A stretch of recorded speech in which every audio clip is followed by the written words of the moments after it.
કોકને દીકરા લેશે તો પૂરો ધવારે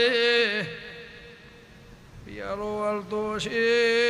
મારા દેવના ભગવાન બોલતા હશે તો લાકડાનું સાપરું હતું સાપરું જતું રહ્યું પાવળિયા હું સેધા રાવળની અમરત ભાઈજી માતા ભાઈ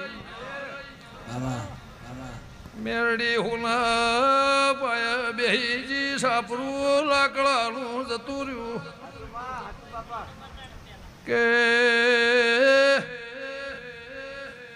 હવે જાવું છે કે બેહવું છે મુખા મહેમાનો તમે મને ભલા એ સવાલ કર્યો તો 5 વાગે પિયાલા આપી દેવાના ઘેર જવાનું નહીં ભાઈ પૂછો કે જાવું તું એ તો હવા ને હેડવું તું રાતે તો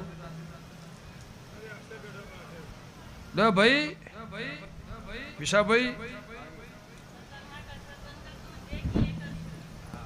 એ મારી વાતમાં દેવું હોય જાહો જલાલી ઠાર ઠઠારું પૈસા ટકા મૂડી માયા મિલકત તો મારી અરજીની માતાનું રડેલું છે લે આ દેરું કોઈને ના જડ્યું હોય મને ખટવાણાની માતાને જડ્યું હશે તો બંધ થઈ જાય આ વાત મારા પાહેણ છે તો એક ઝાટકે બંધ થઈ જા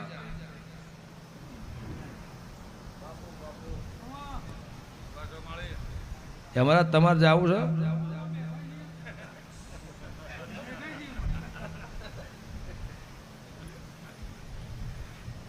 લે વિશાભાઈ બીજો મોટો તો રોજ ખમા કહે પણ 1 રૂપિયો નતો ભાઈજી ઘર પૂછો કે આલ્યું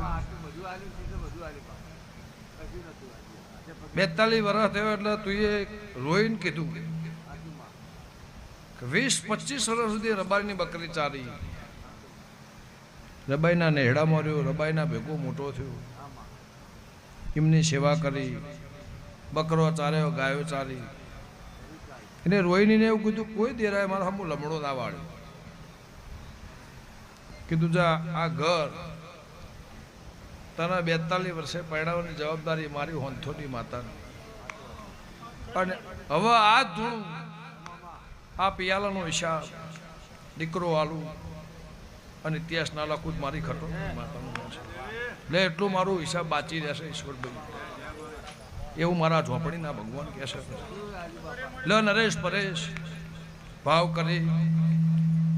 લાખણીજીની ભગવાનની દયા હશે શબાળું હું કહેતા હરિવેગડા તમને હું લાવીશું એવું કહું તો મારું ધર્મ જતું રે ભાઈ પણ તમારો કોઈ ધણી નહોતો આ તમને ધંધો આવ્યો એ વાતના 13-14 વર્ષ થયો આ તમે આભલે છો તે ભગવાન તમને દૂધ બાજરી દીકરા મારો નાથ કોઈ દાડો ખાધ્યું ખૂટશે નહીં વાપર્યું નેટશે નહીં આ પહેલી વાર હોંથોના ગોદરા તમને બોલાયા બળદેવભાઈ તમે 1000 વખત કીધું કે એક દાડો લઈ જાઓ એક દાડો મારા સેવા કરવી છે એક દાડો મારા સેવા કરવી છે પણ લે મારા લાખણીજીના મારા ગોગાના ભગવાન 365 દાડા તારી લાદ રાખશે અને જેના જેના પેટમાં સવાલ પડ્યો હશે સવાળું પૂછાવના જાહો તોય પાર પાડ્યા લે અને કદાચ કોઈ પૂછવા મારા પિયાલાનો ટેમ જોઈને બેઠું હશે જો પાર પાડ્યા લેવો મારા દેવ ભગવાન કહે છે લે અમરત કમસી કાજુભાઈ ભરત બળદેવ હીરા નોગો ભગવાન આબરૂ રાખશે એવું મારા દેવના ભગવાન કહે છે પણ હીરાભાઈ 1-1.5 કલાક ચડી જે સવાલ હું કહું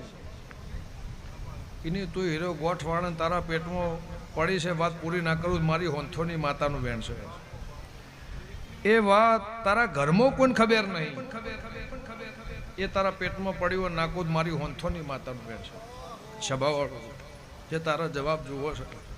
એ જવાબ ઘડીક રહી જાય અને આલું અને કદાચ 15 વર્ષ સુધી હું ટોપો કર્યો હશે 12 ટોપો કર્યો હશે એનો હિસાબ પૂરો ના કરી મારી ખટણાની માતાનું વેણ છે તે ભાઈ ચંદ્રુમાળાના ખટણાએ તને કોઈ કોનમાં કીધું હોય અને પિયાલાના ટેમે તારે હિરણ બેહવું અને વાત ના મળવું મારી જલાની માતાનું વેણ છે પણ હું શમશામ કહું એ તારે સમજી જાવ અને હું શમશામ કહું એ ગોઠવાડ દેજે મારા ભગવાનનું પરમાણ રાખશે હું ખટણાની માતા કહું છું લે સિંધી કાકડો વાળીને ઘેર આવી એટલે ડૉક્ટરે એવું કીધું છે કે 18% જેવો હોંતેડું છે ફેફસો ઉધરસ બંધ થઈ ગઈ લે ભાઈ માતા એવું બોલતી કાકડો વાળીને ઘેર જો પરોડીએ 5 વાગે મારી આરતી થાય પિયાલો પી લઉં અને હોજી મારું દેરાહારું છે હોજી તું દેરાહારામાં આવું ને હારા સમાચાર ના હાલ એવું કઈ ના હતી ભાઈ આવું સભા વચ્ચે કઈ ના હતી કાલ હોજ પડશે એટલે તું હારા સમાચાર મના હાલ એવું ખટણાની માતા લ્યો ભાઈ તો ડૉક્ટરનો રિપોર્ટ ખોટો ના પાડું મારી લેબડાની માતાનું છે સ્વભાવ ગમે ગમોના મહેમાનો વિશાભાઈ બહુ કાઠું પડ્યું નહીં હમણાં ના થાય નહીં પી શકો કદી જિંદગીમાં નહીં થાય હું ખટણાની માતા છું લ્યો ગફુલભાઈ વિહતનું પરમાણ રાશે પણ ચિંતા ના કરે તારી એ જરાશે હાથ દાડે પતી જાય હું વંથોની માતા કહું છું એવું મારા વિહતના ભગવાન કહે છે અને એમાં ભગવાન તમારો જેવારો કરશે એવું મારા વિહતના પ્રભુ કહે છે ઝોપડીના ભગવાન કહે છે હું ખટણાની માતા કહું છું તાર મોની છે ઘેર જઈને તમે પૂરમાણ કરજો હાથમાં દાળ હોય પાટણીની બજારમાં તમારી વાત પૂરી થઈ જાય હું લેબડાની માતા કહું છું મારા દેવના ભગવાન કહે છે અને તારા નોમનો દસ્તાવેજ થાય હું ખટણાની માતા કહું બાપુ જો ભાઈ હવની જ્યાં મોટિયાળો ગમે ગમોના દેહી જેને જેને મારી સેવા કરી છે ઘરના બારના ભોણેચ્યું કોઈ બાળ કોઈ બચ્ચું આ હાથે હાખનું કોઈ મહેમાન કોઈ પરોણું કોઈ હગું કોઈ વાલું કોઈ વાલેસનું કોઈ શ્યામાળું કોઈ સેવક વટે માર્ગું જોવા બેહવા હોબળવા વાલું પાણીએ પાયું હશે તો રબારીઓ ગમન ના કયો ના કયો ભુવાન કયો ના કયો ગરધણીને કયો ના કયો પણ આ ને હાથ જોડીને જવાનું પરમોણ આલી દે આલી દે આલી દે આલી દે આલી દે એવું મારા દેવના ભગવાન કહે છે સ્વભાવવાળું લે ભાઈ લક્ષ્મણની હોજવેને મજા જેઠાની હોજવેને મજા એવું મારા ઝોપડીના ભગવાન કહે છે કમશી ઓમ નામ હાચવે જાય તો ભગવાન લાજ રાખશે એવું મારા દેવના પ્રભુ કહે છે આવું ના આવું હંથોનો દેવ હાચવે જાય તો આ ઢોલ કોદાળું બંધ થાય નહીં એવું હું જલાની માતા કહું છું મારે શું રચાવું છે શું કરવું છે શું બનાવવું છે એ મારા દેવના પહાણ છે ભાઈ સ્વભાવવાળું લો ગફુલભાઈ જરૂર ખામ તમે માલી રહ્યા છો કોઈ ખોટ હું મેલી નહીં તમે મને કહી શકો કહી જાઓ એવી હું કોઈ વાત મેલી નહીં સ્વભાવવાળું તમે કદાળી પાવડું લઈને તો જ્યાં નહીં એટલે તમારી મજૂરીનું તો કોઈ છે નહીં તમે જગતમાં ઉજાગરા કરીને ધોળ્યા છો ખરા પણ એ ઠઠ્ઠારામો રાજપાટમાં કોઈ હેડીને ચોય જ્યાં નહીં ગફુલભાઈ સ્વભાવવાળું તમે માજ્યું એ બરોબર નહીં માજ્યું હોય તોય મેં હલાવ્યું છે